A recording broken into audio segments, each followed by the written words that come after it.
Цього дня ми вирушили до Tre Cime di Lavaredo.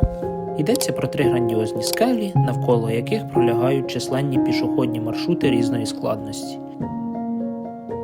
Ми запаркувались поруч із Рефуджіо Ауронзо. Ближчого паркувального майданчика тут просто не існує. Оскільки місце надзвичайно популярне, приїжджати варто якомога раніше, щоб не йти години 3 до старту маршрутів. Від Рефуджіо Ауронзо ми і розпочали свій 10-кілометровий круговий трек. Погодою нам не дуже пощастило.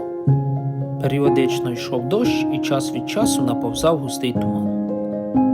У нас знаходиться перлина нашої подорожі, 3 вершини, Tre Cime di Lavaredo.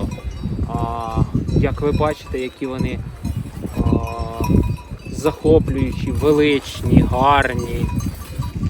Прямо ж дух перехоплює, коли на них дивишся. Важкі хмари опустилися низько і буквально обсіли Tre Cime темною пухнастою шапкою. На маршруті є ще декілька рефуджіо, де ми перекусили альпійським яблучним штруделем і випили гарячого трав'яного чаю, щоб зігрітись.